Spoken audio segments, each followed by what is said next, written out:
Accent d'Europe, Léa-Lisa Vesterov.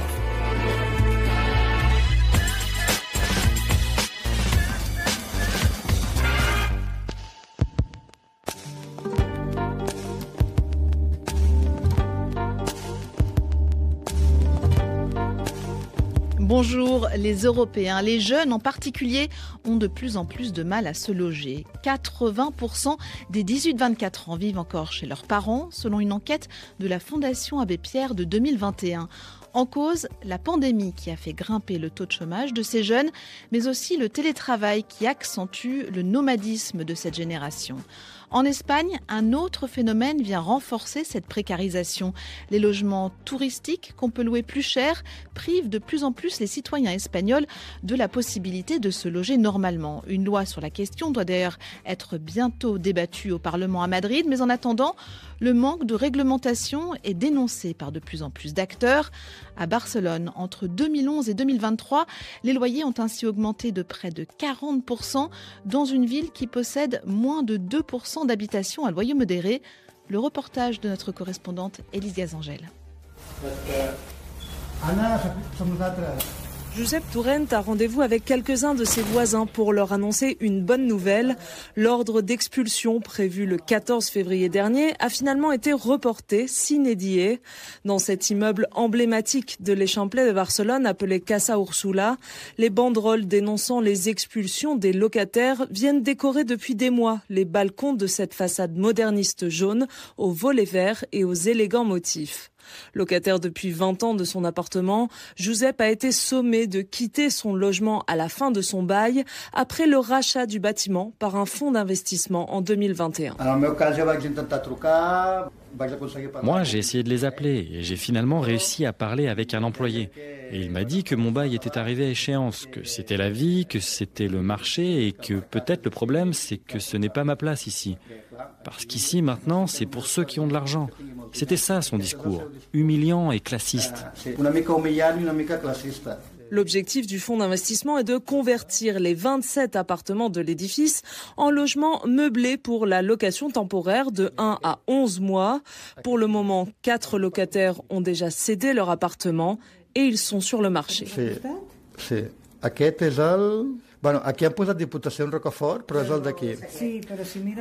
Regarde, il y en a en location 2200 €, 3 pièces, 83 mètres carrés. Puis en tout, ça fait 2195 € de loyer. La caution minimum, c'est 4390 € et les honoraires, si tu loues entre 1 et 3 mois, c'est 1336 € plus TVA, donc presque 2000 €.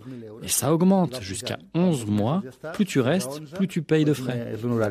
Josep, lui, paye 700 € pour 50 mètres carrés. Avec son salaire de professeur de lycée, il ne pourrait pas se permettre de payer une telle somme. D'ailleurs, presque aucun Barcelonais ne le pourrait. Le salaire moyen dans la région est de 1800 €. Mais ces contrats de location temporaire ne leur sont pas destinés. Ils attirent les travailleurs nomades et les étudiants étrangers. Devenu le nouveau business juteux des fonds d'investissement depuis que les logements touristiques sont extrêmement limités dans la ville, ces types d'habitations ne sont soumis à aucune régulation. Pour la maire de Barcelone en campagne pour sa réélection, cette spéculation est un fléau qu'elle voudrait voir réguler avec l'aide de l'État. Au Canada, ils ont interdit que des fonds étrangers achètent des immeubles. Même chose aux Pays-Bas et concrètement, la ville d'Amsterdam applique cette mesure. Dans certains quartiers en tension, on ne peut acheter un appartement que si c'est pour y vivre. Ces deux régulations, je pense qu'elles seraient très bonnes pour freiner la spéculation parce que le problème, ce n'est pas qu'il existe des entreprises immobilières. Le problème, c'est une cupidité débridée. Et ce qui existe dans la loi et la Constitution, c'est le droit au logement, pas le droit à la cupidité. Donc on doit freiner immédiatement cette spéculation parce que c'est le futur de nos villes qui est en jeu. Un appel du pied au gouvernement espagnol tandis qu'il prépare une nouvelle loi sur le logement qui devrait notamment réguler le prix des loyers dans certaines villes du pays. Locataire depuis 32 ans, Elisenda Pagnos est voisine de Giuseppe. Pour cette psychologue de 59 ans, elle aussi menacée d'expulsion, cette loi devrait être plus ambitieuse. Ce qui est triste, c'est que tout cela devienne un business. Le logement ne devrait pas constituer un fonds de commerce. On ne devrait pas spéculer avec le logement. Et il parle beaucoup de l'encadrement des loyers, mais il ne parle pas du fait que s'il n'y a aucun motif, si tu payes et que tout va bien, ils peuvent tout de même ne pas renouveler ton bail. Ça devrait être automatique. Quant aux locations temporaires, Elisenda réclame un encadrement obligatoire. Ce qui paraît fou, c'est de prendre un immeuble entier de locataires traditionnels, de le vider comme ça et de tout convertir en location temporaire. Il faudrait planifier ça autrement, en instaurant par exemple des quotas par immeuble ou quartier. Depuis la fin de leur contrat de location, Giuseppe et Elisenda consignent leur loyer auprès de la justice en attendant qu'elle statue sur leur cas. Mais pour l'heure, le nouveau propriétaire de l'immeuble refuse toute négociation. Résultat, 5 locataires attendent que la justice ordonne leur expulsion.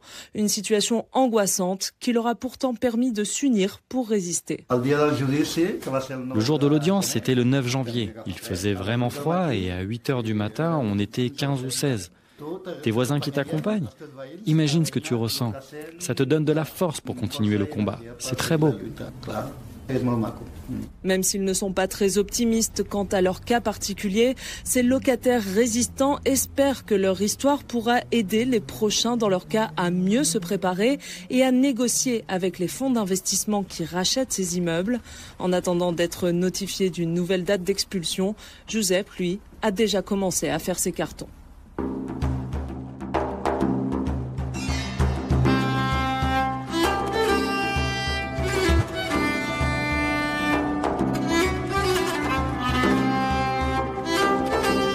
En Suède, il n'y a pas de politique du logement social et donc pas de parc immobilier destiné aux revenus les plus faibles. Des logements publics appartenant aux communes, des aides au logement et des loyers plafonnés dans le privé doivent servir à garantir à tous l'accès à un logement abordable.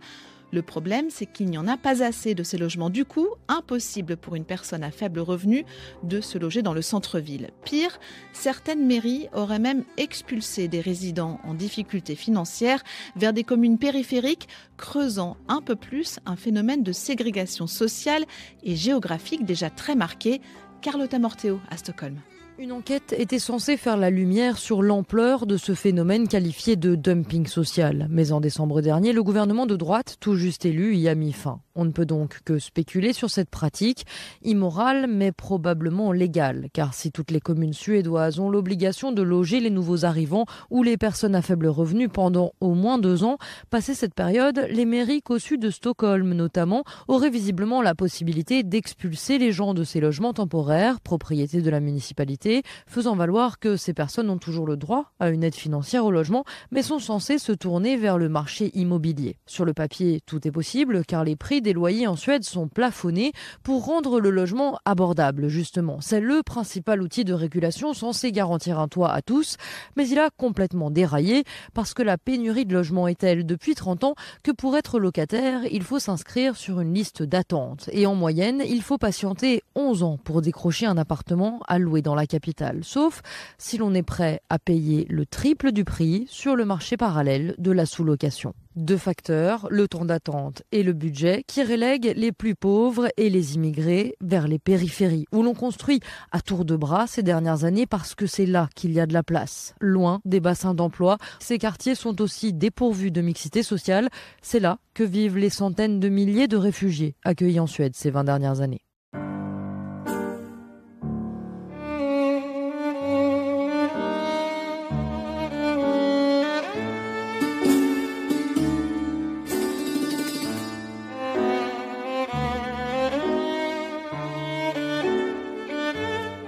En Hongrie, les médias proches du gouvernement ont le blues. Fragilisés par la baisse des subventions de l'État hongrois, de nombreux journaux pro-Orban cessent de paraître ou licencient à tour de bras. Pour en parler, on retrouve notre correspondante à Budapest, Florence Labruyère, bonjour. Bonjour. La situation est difficile pour ces médias, Florence. Effectivement, certains journaux ont arrêté leur édition papier. C'est le cas du quotidien ultra-conservateur Magyar Hírlap et de l'hebdomadaire économique Figyelő. Il y a aussi une chaîne télévisée, une chaîne un peu trash qui ciblait un public jeune qui a carrément cessé d'émettre. Et les rédactions de plusieurs quotidiens régionaux ont beaucoup diminué leurs effectifs. Comment se fait-il, Florence, que tous ces médias dégraissent en même temps ? Eh bien, en réalité, ces journaux et ces chaînes ne sont pas indépendants. Ils appartiennent à Kesma. C'est un consortium médiatique qui est dans le giron du Fidesz, le parti du Premier ministre Viktor Orban. Et c'est la direction de ce consortium qui a décidé de faire des économies. Comme l'explique Gabor Poyak, il est cofondateur de Mérték, un observatoire indépendant des médias en Hongrie. Kesma, c'est le plus gros consortium affilié au Fidesz. Cette entreprise possède 500 médias, comme Origo, le premier site internet du pays. Elle détient aussi un grand quotidien et la plus importante chaîne d'infos en continu. C'est après les élections de l'année dernière que la restructuration a commencé. Plusieurs cadres et journalistes ont été limogés et le quotidien sportif, le Sport National, le média favori de Viktor Orban, a été sauvé par l'État qui l'a racheté. Alors cet empire médiatique coûte très cher et le parti de Viktor Orban, qui finançait des journaux dans les pays voisins où vivent des Hongrois, a beaucoup réduit les subventions. Résultat, en Roumanie par exemple, 2 quotidiens magyarophones ont licencié les 2/3 de leurs journalistes. Donc visiblement, le gouvernement de Viktor Orban manque d'argent, y compris pour aider les médias amis dans les pays voisins. Quel est l'impact de ces licenciements et de ces fermetures ? Est-ce que ça entraîne une baisse d'influence du gouvernement hongrois dans les médias ? Eh bien, pas vraiment, car l'année dernière, avant les élections législatives, le gouvernement de Viktor Orban a recentré sa stratégie vers les médias sociaux, sur Facebook et YouTube, comme l'explique Gabor Poyak. Facebook a été le média le plus important dans la campagne électorale du parti d'Orban. Le gouvernement a créé une fondation qui s'appelle Mégafon et qui finance des influenceurs politiques. Il diffuse des messages pro-gouvernementaux sur Facebook et touche énormément d'électeurs. C'est très efficace, pas besoin de rédaction ni de décision éditoriale, juste quelques personnes qui postent des vidéos. Mégafon n'est pas indépendant. Les slogans sont rédigés par le Fidesz, le parti au pouvoir. Et les influenceurs ne font que répéter et amplifier ces messages. Alors cette organisation Mégaphone est très subventionnée par le gouvernement Orban qui a investi 2 700 000 € l'année dernière. Mégaphone est devenu le premier annonceur politique sur le Facebook hongrois avec des vidéos vues par plusieurs millions d'internautes. Alors certes, le gouvernement hongrois dépense moins d'argent dans les médias classiques, mais il a décuplé son pouvoir de communication grâce aux médias sociaux. Merci Florence Labruyère. À bientôt.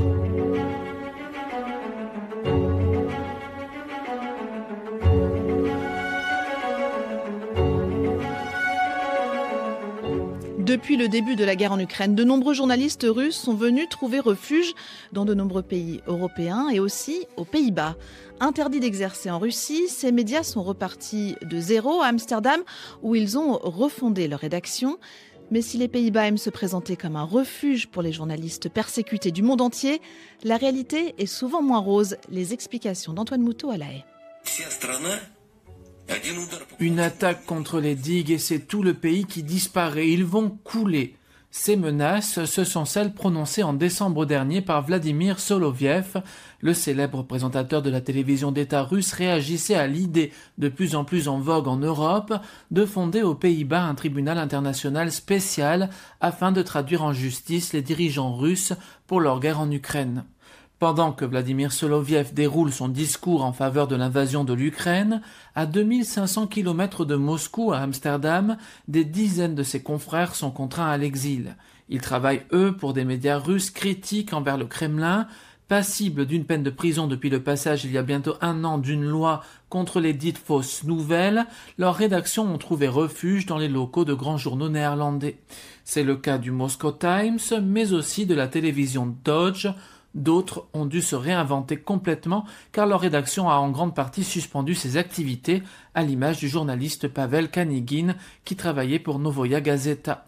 Depuis qu'il est aux Pays-Bas, il a monté sa propre émission d'information sur les développements en Russie et en Ukraine à l'attention d'un public russe et qu'il diffuse chaque semaine depuis une simple chaîne YouTube.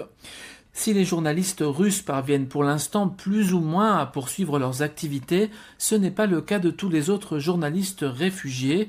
L'été dernier, en pleine crise de l'accueil des réfugiés aux Pays-Bas, le quotidien néerlandais Trouw racontait le sort de David Isa, un journaliste qui a fui son pays, l'Azerbaïdjan, après avoir été, dit-il, victime de violences policières en raison de son travail. Une fois arrivé aux Pays-Bas, pendant de longues semaines, il erre dans tout le pays, d'une place d'accueil d'urgence à l'autre. Et même une fois installés depuis plusieurs années aux Pays-Bas, de nombreux journalistes réfugiés peinent à poursuivre leurs activités et sont tentés d'arrêter. Partant de ce constat, plusieurs associations ont mis en place un programme d'aide à leur insertion professionnelle aux Pays-Bas. Mais le pari est loin d'être gagné, le paysage médiatique néerlandais est assez restreint et fermé, la barrière de la langue n'aidant pas. Il n'y a pratiquement pas de journalistes étrangers travaillant pour les médias du pays, ni même de journalistes flamands, pourtant eux aussi néerlandophones. Culture and cinema can be outside of politics, but not when it is a policy of aggression. Volodymyr Zelensky, le président ukrainien sur grand écran à la cérémonie d'ouverture de la Berlinale. L'Ukraine, très présente donc cette année au festival de cinéma allemand, dont le symbole, l'ours, porte exceptionnellement les couleurs bleu et jaune du drapeau ukrainien. Mais la Berlinale, fidèle à sa tradition d'engagement politique, a aussi fait une place particulière à l'Iran cette année, ce pays touché depuis 5 mois par des manifestations et une lourde répression. Le reportage de Delphine Herbolier. Une fois encore, le Festival international du film de Berlin n'a pas dérogé à sa tradition d'engagement politique. Cette année, la Berlinale donne une place de choix à l'Iran et aux aspirations de liberté de sa jeunesse qui manifeste depuis 5 mois.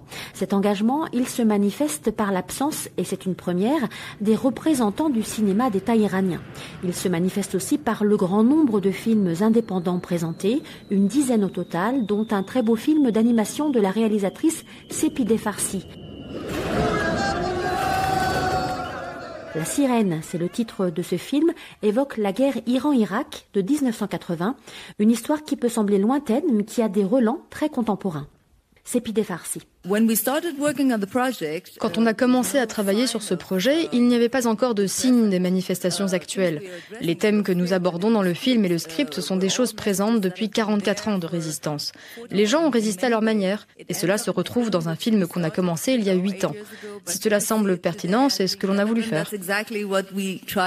Mais au-delà de cette programmation cinématographique, la Berlinale a aussi invité l'actrice iranienne Golshifteh Farahani pour faire partie du jury du festival. Devant ses pairs, lors de la cérémonie d'ouverture, elle a lancé un appel vibrant en direction du public et de l'opinion internationale. Le mur de la dictature en Iran est un mur épais. Pour briser ce mur, nous avons besoin de vous tous. C'est un mur d'oppression, un mur qui s'attaque aux droits humains. C'est un mur qui envoie des drones pour tuer des innocents en Ukraine.